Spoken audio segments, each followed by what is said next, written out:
Salut les petits potes, c'est Delcor, j'espère que vous allez bien. Aujourd'hui on se retrouve pour 5 nouveaux threads d'horreur. J'espère que ça va te faire plaisir, en tout cas il y a un petit peu de tous les sujets. Tu vas voir, on est parti pour une petite vidéo thread d'horreur bien sympathique. Allez, perdons pas plus de temps, si jamais tu veux soutenir, tu connais le meilleur moyen, c'est un petit pouce bleu et un abonnement. Et un petit commentaire, c'est bonus. Allez, prends ton meilleur chocolat chaud et installe-toi confortablement.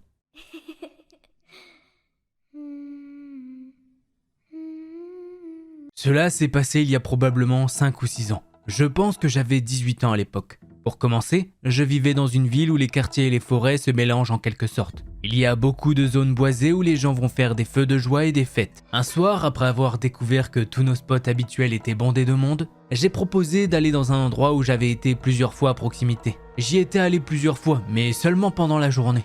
La rue où nous nous garons est peut-être à 50 mètres de la limite des arbres. C'est le quartier moyen de classe moyenne, rien de fou ne s'y passe vraiment. Alors on entre, on allume un feu de joie et on passe tous un bon moment. Certains d'entre nous boivent et fument un peu, moi y compris. Environ 45 minutes passent et je suis un petit peu ivre, mais rien de grave. Et par-dessus le son de notre musique et de mes amis qui parlent, j'entends quelque chose d'étrange. J'arrive pas à comprendre ce que c'est, donc je me dis que j'entends peut-être juste des choses. Y'a quoi? Une dizaine de minutes qui passent et j'entends cette chose à nouveau. Cette fois-ci, un petit peu mieux. Ça semble encore relativement loin, mais ça ressemble à une déchirure de velcro. Je m'arrête et je reste assis là, à essayer d'écouter pendant que mes amis s'emballent en riant et en parlant. Eux, de leur côté, ils ne semblent pas avoir entendu ce bruit. Par contre, c'est là que j'ai cru entendre un son qui m'était très familier. Un bruit de bzzz, comme si vous entendiez un taser. Mais quelque chose de vraiment très bref. Là, mon estomac se noue et j'ai commencé à regarder autour de moi un peu frénétiquement. Mon copain de l'époque a été le premier à remarquer ma détresse. Il me demande ce qui ne va pas et je lui explique. Et forcément, lui aussi commence à s'inquiéter. Il oblige mes amis à se calmer et nous nous asseyons tout juste là et écoutons un petit peu. Ensuite, nous l'entendons tous. Ce fameux bzzz électrique. Encore très bref, mais on reconnaît tous ce bruit. Nous commençons tous à paniquer un peu. Et nous avons rapidement éteint le feu en nous demandant ce que c'était et d'où ça venait exactement. Nous avons tous peur de sortir. Il n'y a peut-être que 50 mètres à pied de la rue, mais il fait noir. Nous rassemblons tous le courage de marcher enfin sur le chemin et nous ne rencontrons personne. Nous arrivons enfin dans la rue et commençons à marcher vers nos voitures, riant nerveusement et appréciant d'être à nouveau sous les réverbères. Et là, je le vois en première. Il marche vers nous. Enfin, pas vers nous, juste dans la direction d'où nous venons. Il est légèrement à notre droite. Il tient une sorte de bâton. Cela m'a fait peur au début, mais pendant une brève seconde, je me suis calmé. C'était un quartier sûr que je connaissais très bien, et il était très courant de voir des gens se promener la nuit. Mais ensuite, je remarque qu'il nous regarde droit dans les yeux, et ce regard, il est toujours gravé dans mon esprit. Nous nous croisons. Mes amis et moi sommes tous silencieux alors que nous croisons le regard de cet homme. Et c'est là que la chose bizarre est arrivée. Il n'a pas rompu le contact visuel, mais il se met à sourire avec un putain de sourire effrayant. Et ses yeux, je vous en parle même pas, ils sont grands ouverts. Comme je vous l'ai dit, il tient dans sa main un bâton. L'extrémité de ce bâton va s'allumer et on va entendre le même bruit que l'on a entendu toute cette soirée. Ce fameux bzzz, mais cette fois-ci beaucoup plus fort. Dans sa main, il tient un putain d'aiguillon à bétail. Nous vivons dans une ville, pas de terre agricole à proximité. Il n'a aucune raison d'avoir un aiguillon à bétail. Mes amis et moi, nous nous chions littéralement dessus alors qu'il passe devant nous. Il est peut-être à une dizaine de mètres de nous quand d'un coup, il va s'engouffrer dans la forêt, sans lampe de poche ni rien. Nous sommes tous montés dans nos voitures pour rentrer chez nous. Et je peux vous dire que nous ne sommes jamais retournés à cet endroit. Et voilà, c'est comme ça que se termine ce petit thread bien chelou. Pourquoi ce gars se promène avec un aiguillon à bétail dans une forêt ou un truc comme ça? Et il l'allume comme ça, bzz, bzz, bzz. C'est pas des miel pops, hein. Je sais pas ce qu'il faisait, est-ce que le gars il veut juste faire peur à des jeunes qui font la fête? Mais j'en doute, sachant que le thread il est américain, donc tu vois le délire.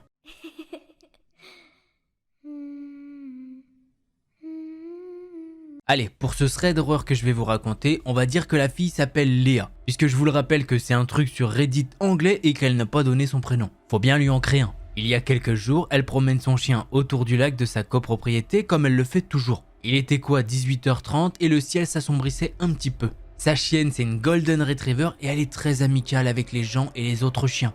Elle a 6 mois et elle aboie ou grogne rarement contre qui que ce soit. En fait, elle aime se faire caresser par des étrangers, mais elle est généralement très calme, que les gens la caressent ou non. Quoi qu'il en soit, elle marche tranquille et soudain quand elle se retourne, eh bien elle peut voir ce type bizarre sortir de nulle part. Dès qu'elle le voit, elle trouve le gars mais vraiment bizarre. Il avait des lunettes, je sais pas ce que je dois en penser, mais bref.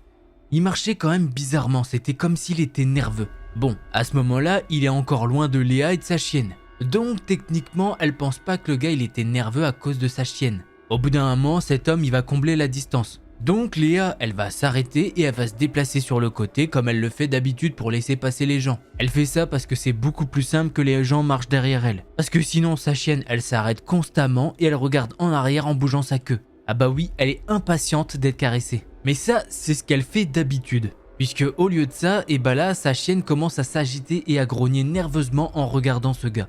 Léa, elle essaye de calmer sa chienne et elle sourit à ce gars pour être amicale. Mais justement, ce type chelou l'a regardé avec un visage sérieux. Et il a commencé à sortir quelque chose de son sac à dos. À ce stade, sa chienne, elle commence juste à aboyer. Et elle, de son côté, eh bien, elle a un mauvais pressentiment et surtout un frisson qui lui parcourt le dos. Pendant une seconde, elle a pensé au fait que le gars avait peut-être une arme ou quelque chose dans ce genre. Mais le gars a continué à marcher, la regardant tout en attrapant son sac à dos.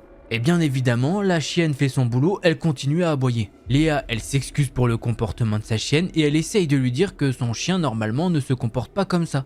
Là, normalement, un gars normal devrait dire oui, bon bah c'est pas très grave. Non, non, non, il l'a regardé avec un visage mais vraiment furieux. Il a le visage de quelqu'un qui a loupé une opportunité. Bon, finalement, le gars les dépasse et sa chienne arrête d'aboyer, mais elle est toujours agitée.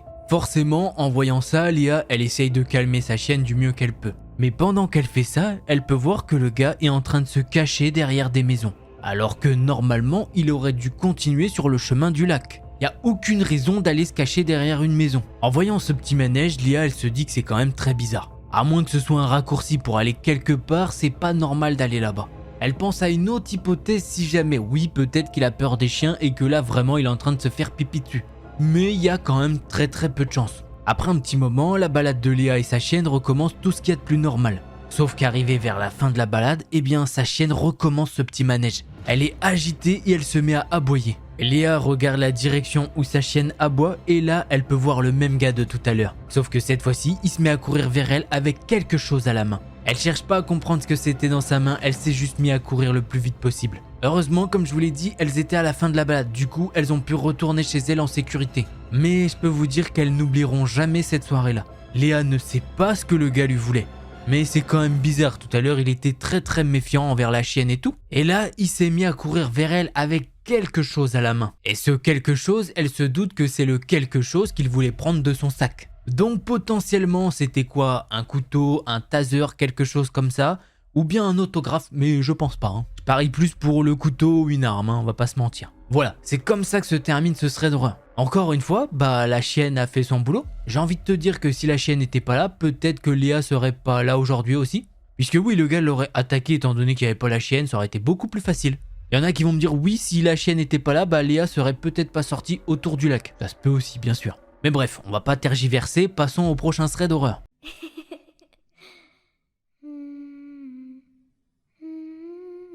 Samedi, je travaillais à mon travail de caissière dans la caisse libre-service lorsque j'ai rencontré un client très étrange. Tout a commencé lorsqu'un homme un peu chauve qui avait l'air d'avoir la soixantaine m'a fait signe d'aller à son registre pour de l'aide. Il a commencé à me demander de l'aider à faire biper ses articles, affirmant qu'il n'arrivait pas à trouver les codes barres. Je trouvais ça un petit peu étrange. Mais j'essayais d'abord de ne pas juger. Puisque oui, c'est vrai, il a peut-être une vision déficiente ou un autre handicap. Il n'avait que 2 articles, une boisson et une barre chocolatée. Et je l'ai aidé à scanner les 2 articles. Mais il est vite devenu évident qu'il ne m'avait demandé de l'aide que comme excuse pour avoir mon intention. Il n'arrêtait pas de rire. Et ce n'était pas un rire innocent ou amical, mais un rire qui semblait déséquilibré. J'ai réalisé qu'il était très probablement sous l'influence de quelque chose, et j'ai commencé à réfléchir pour mettre fin à mon interaction avec lui dès que possible. Il n'arrêtait pas de me demander mon numéro, et j'essayais d'esquiver comme je pouvais. J'ai également dû le guider tout au long du processus de paiement, puisqu'il a bien évidemment fait semblant de ne pas savoir utiliser le lecteur de cartes. Tout ça dans le but de prolonger notre conversation. Quand tout cela a finalement été terminé et qu'il a payé, il est parti. Enfin, j'ai supposé qu'il était parti, puisque pas de chance. Environ 2 heures plus tard, c'était l'heure de ma pause déjeuner. Alors que je me dirige vers la salle de repos, je revois cet homme. Il me fait signe d'aller vers lui. J'ai alors dit aussi poliment que possible « Monsieur, je suis en repos, je vais aller à ma pause déjeuner. Passez une bonne journée. » J'ai alors accéléré le pas en marchant vers la salle de repos, regardant par-dessus mon épaule tout le long jusqu'à ce que je franchisse les portes de la zone réservée aux employés. Ma pause déjeuner s'est déroulée normalement. Et pendant un certain temps, mon retour au travail l'a été aussi. C'est-à-dire jusqu'à 2h30 plus tard, lorsque j'entends soudain l'un des agents de sécurité de notre magasin crier « Monsieur, je vais appeler la police si vous ne partez pas. Vous harcelez mes clients, vous harcelez mes employés, vous ne pouvez pas être ici. » Quand j'ai regardé dans la direction des cris, oh surprise, ce même gars sur qui on criait, eh bien c'était l'homme bizarre. Là, je l'ai alors vu courir vers l'arrière du magasin et la sécurité l'a poursuivi. Moi de mon côté, j'étais pas capable de quitter ma zone de travail. Je devais rester concentré sur mon boulot. Donc j'ai juste présumé que peu de temps après, il l'avait attrapé et l'avait escorté. Un de mes autres collègues qui a été témoin de cela m'a dit qu'ils avaient essayé de le virer pendant un certain temps. Et que plus tôt dans la journée, il avait dragué une autre de mes collègues que j'appellerais Lassie. Il n'a pas précisé ce qui s'était passé avec Lassie, alors j'ai pensé que ce gars avait sûrement fait les mêmes choses cheloues à Lassie. Tout ça était très bizarre et inconfortable, sachant que plus tôt dans la journée, eh bien j'ai appris des détails un petit peu chelous qui m'ont glacé le sang. Pendant la pause déjeuner, je discutais avec une amie de travail que j'appellerais Vera. Je lui ai alors demandé « T'as entendu parler du type effrayant qui était ici samedi soir ?» Elle m'a dit que non seulement elle en avait entendu parler, mais qu'en plus elle avait été témoin d'une grande partie de son comportement dérangé. Elle m'a dit que l'homme a essayé de flirter avec Lassie. Lassie lui a fermement dit qu'elle était mineure. Et vous voulez connaître sa réponse? Eh bien le gars lui a répondu « Ça va, j'aime les filles de 13 ans ». Bien évidemment, ce jour-là, Lassie elle était tellement anxieuse qu'elle a fini par rentrer plus tôt à la maison. J'ai alors dit à Vera que l'homme avait essayé de flirter avec moi aussi. Et j'ai alors réalisé l'horreur. Je suis actuellement dans la mi-vingtaine, mais je peux facilement passer pour une adolescente. Vera a alors rajouté que l'homme n'avait pas quitté le magasin avant minuit quand il a fermé. Et même alors, il est resté dehors dans le parking pendant des heures. J'ai repensé à l'heure qu'il était quand j'ai rencontré l'homme pour la première fois samedi. Et j'ai calculé qu'il devait être dans le magasin depuis plus de 8 heures au moins. Pour couronner le tout, j'ai l'habitude de rentrer chez moi à pied. Mais ce soir-là, un de mes collègues m'a emmené en voiture. S'il n'avait pas fait ça, j'aurais certainement rencontré cet homme sur le parking. Et qui sait comment ça se serait passé. Et voilà, c'est ainsi que se termine ce thread d'horreur. La conclusion de cette histoire, elle va aller très vite. Cet homme est un mot que je peux pas dire sur YouTube. Je pense que vous voyez le mot, vous savez, hein, quand on aime des personnes de moins de 18 ans et qu'il faudrait pas. Voilà. Très bizarre, on va pas débattre plus que ça. Le mec est chelou et devrait aller en prison. Allez hop, ça dégage. Allez, on passe au thread suivant.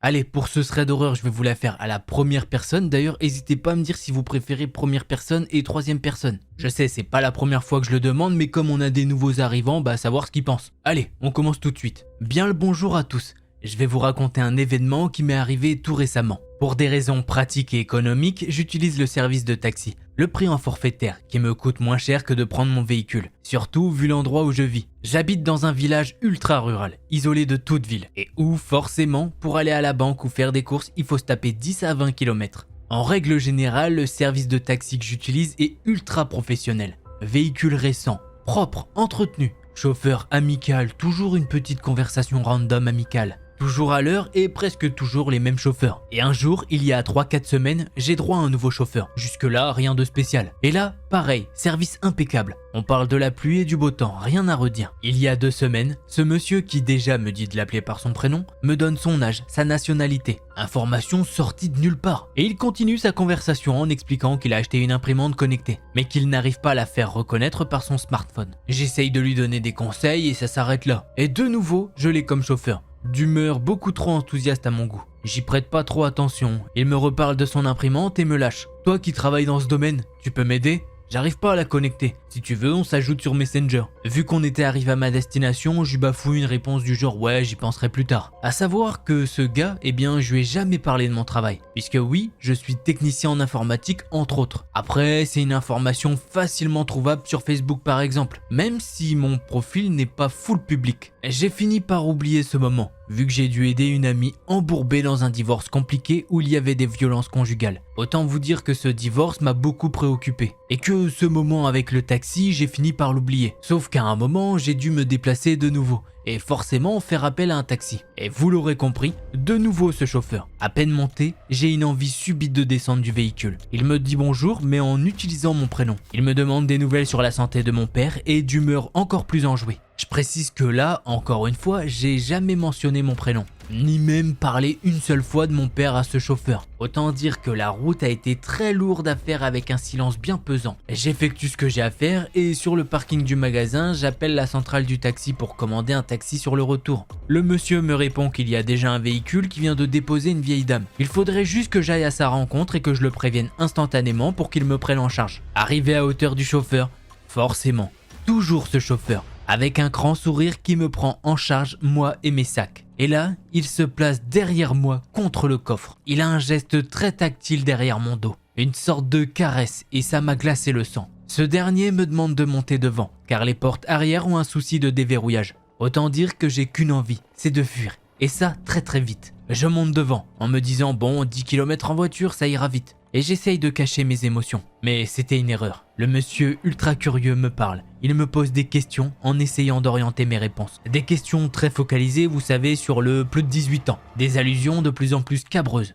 Au bout d'un moment, il me disait les choses de façon directe. Tu finis complètement quand tu termines un homme ? Ah tiens, t'as déjà essayé le cigare marocain ? Allusion au fait que j'avais acheté des cigares. Il a toujours ce sourire malaisant. Et il est limite en train de se toucher l'entrejambe. Et il fait des mouvements tactiles dans ma direction. Alors que pourtant, j'étais limite collé à la portière tenant la poignée. J'avais mes yeux qui fixaient le bouton de déverrouillage centralisé. Et de ce que j'ai pu voir, le bouton n'avait aucun problème en fait. Vu que sur l'ordinateur de bord, il n'y avait aucun avertissement. Et bien entendu, au lieu de prendre le parcours le moins long, il a pris le plus long. Et ça fait passer le temps du trajet de 10 à 15 minutes à plutôt 50 minutes. Il est passé par des endroits ultra isolés et boisés. Je répondais de façon floue à ses commentaires ou j'essayais de faire des petites blagues en cachant mon angoisse de plus en plus forte. Je sais pas et je veux pas savoir où voulait en venir ce mec. Juste arrivé devant chez moi, je suis descendu en 4e vitesse. J'ai pris tous mes sacs en une seule fois et je suis rentré chez moi. Et chez moi, dans l'heure qui a suivi, ce chauffeur m'a parlé sur WhatsApp. Je l'ai bloqué direct, j'ai même pas lu. Après m'être calmé, j'ai contacté la société de taxi où j'ai expliqué la situation. Le monsieur au téléphone m'a juste répondu « Ah, tu parles de Y ?» Moi, j'ai répondu par l'affirmatif. Et le gars au téléphone m'a répondu avec une intonation très mafia. J'ai pas d'autre image en tête pour la décrire. Il m'a dit « Ne t'inquiète pas, on s'occupe de ça ». D'un côté, je me suis dit que j'étais peut-être pas la première personne avec qui il tentait ça. Mais j'ai été très choqué par la réponse du gars au téléphone. Le « on s'en occupe » et ben ça m'a fait froid dans le dos. Je vais regarder pour voir s'il n'y a pas un autre service de taxi. Je peux vous le dire, ça me retourne encore le cerveau. Bon, c'est vrai, j'ai oublié de le préciser, surtout pour rester le plus anonyme possible. Je suis un homme belge, ce qui ne change rien que l'on soit une femme, un homme, un adulte, un ado, un enfant, bah ce n'est pas un comportement acceptable. Voilà, c'est comme ça que se termine ce thread d'horreur. En tout cas, très bizarre ce chauffeur quand même. Le gars il sait son prénom alors qu'il lui a jamais demandé. Apparemment, il en connaît un petit peu sur l'état de santé de son père, ce qui est bizarre en soi. Pareil, le gars il le rajoute sur WhatsApp, il lui fait croire que les portes derrière sont coincées. Ah, il se colle à lui vers le coffre. Enfin bref, c'est très bizarre, c'est creepy, j'ai pas envie d'en parler plus. Allez, on passe à autre chose.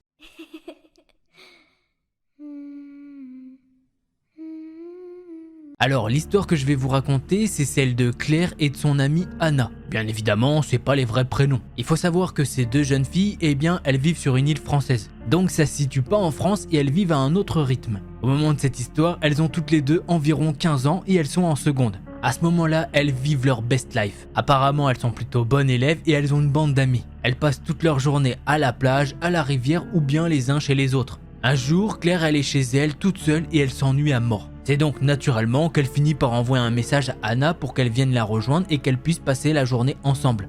Au bout de 10 minutes, son amie est arrivée chez elle et elles se posent toutes les deux dans la chambre. Là, avec un air tout enjoué, Anna lui annonce qu'elle a trouvé quelqu'un. En bonne amie, Claire elle commence à lui poser plein de questions. Et voilà tout ce qu'elle va apprendre. Le gars s'appelle Marc. Il vit dans un autre pays mais n'est pas trop loin. C'est à 3 heures d'avion. Il est super beau et accessoirement riche comme Crésus. Ah, il a 19 ans, soit 4 ans de plus que Anna. Premier réflexe qu'elle a, Claire, c'est de ne pas croire son ami. Un gars qui se décrit comme ça sur internet, il y en a des centaines. Et du coup, elle commence à faire la morale à son ami. En mode, mais meuf, me dis pas que t'y crois, c'est une arnaque, je te promets, faut que tu le bloques. Et c'est là que tout va se compliquer. Apparemment, il y a des preuves, beaucoup de preuves. Le gars envoie des photos de lui à Anna, des vidéos et il s'appelle même en FaceTime. Elle peut donc voir sa chambre, sa voiture de sport, sa sœur. Tout semble réel et elle a donc aucune raison de pas le croire. Alors, Claire, elle commence à y croire aussi. Elle ajoute Marc sur Snap et elle commence à devenir son amie. Il est plutôt sympa, quoique un peu bizarre sur les bords. Mais en général, elle s'entend bien avec lui. jusqu'à ce qu'il lui demande de lui envoyer des photos d'elle. Au début, elle est un petit peu réticente, mais au fur et à mesure, eh bien, elle lui envoie des photos d'elle. Après, c'est les mêmes que sur son Instagram, du coup, il n'y a rien d'incroyable. Mais malgré tout, le petit Marc, il lui fait des petits compliments. Et bah, Claire, elle a 15 ans et ça lui fait chaud au cœur. Elle lui parle de sa vie, de ses cours, de sa famille, tout est parfait. Jusqu'au jour où les messages de Marc dérapent. Il commence à lui demander à quoi ressemblent ses sous-vêtements. Et il lui demande si elle est encore vierge. Bien sûr, elle le remballe tout de suite et il n'insiste pas sur le coup. Mais ce genre de message, eh bien, ça devient de plus en plus récurrent. Assez pour que Claire en parle avec Anna qui le prend très mal bien évidemment. C'est donc comme ça qu'elle a mis fin à sa relation avec Marc, mais sans pour autant le bloquer. Ses messages avec Claire n'ont pour autant pas pris fin. Ils continuaient de se parler tous les deux, mais elle se sentait piégée. Ce gars, il était bizarre, mais vraiment. Il l'a manipulée pendant des mois et des mois pour avoir des photos d'elle. Il lui a fait des avances, etc.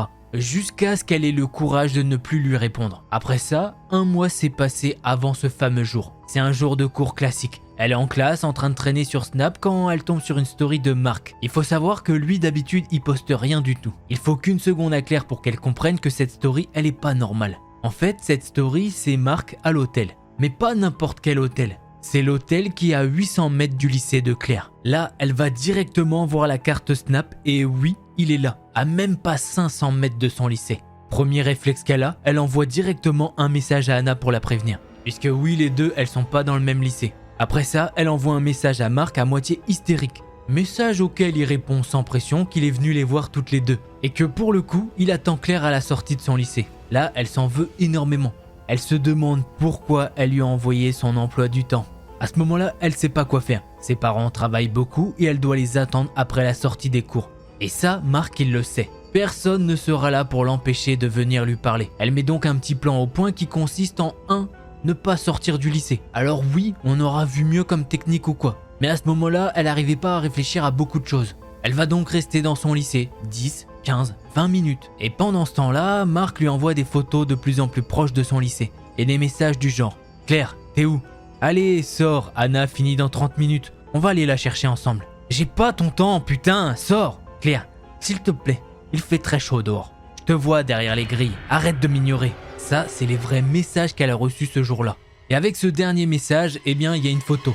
Et effectivement, c'est une photo d'elle à travers les grilles du lycée.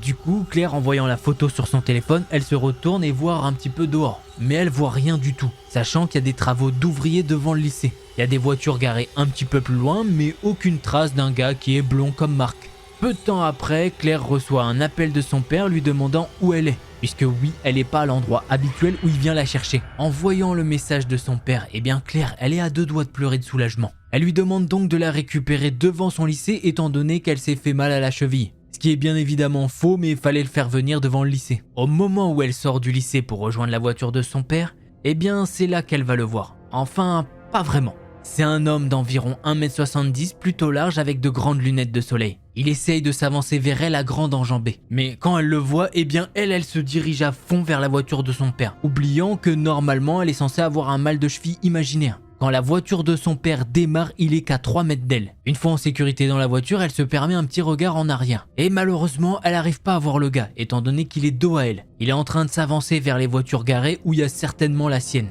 Une fois à l'abri, elle envoie un énième message à Anna pour qu'elle fasse attention en lui décrivant précisément l'homme qu'elle a vu. Ce à quoi Anna lui répond qu'elle est déjà chez elle en sécurité. Claire ne sait pas qui était cet homme ni comment ils ont monté leur coup, mais elle est sûre d'une chose. Ce jour-là, il aurait pu leur arriver quelque chose de bien pire qu'une simple rencontre entre potes. Alors même si cette histoire date un petit peu, eh bien faites attention à vous. Internet, ça sécurise pas plus que ça. Cette barrière virtuelle, eh bien les gens malveillants, ils peuvent la démolir très rapidement. Maintenant, Claire, elle se pose des questions.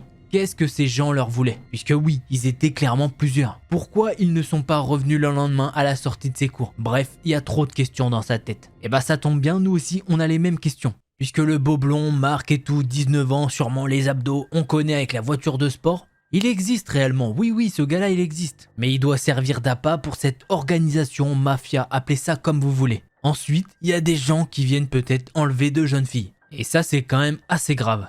Donc faites très attention à vous, comme elle l'a dit, internet ça sécurise pas tout. J'ai pas envie de vous faire peur, mais quand vous postez un message ou quoi que ce soit, c'est retraçable. Voilà les petits potes, j'espère que cette vidéo vous a plu. Si c'est le cas, vous connaissez le meilleur moyen de soutenir, eh bien c'est un petit pouce bleu et un abonnement. Allez, c'était Delcor, en attendant la prochaine vidéo, portez-vous bien, tchuss les petits potes.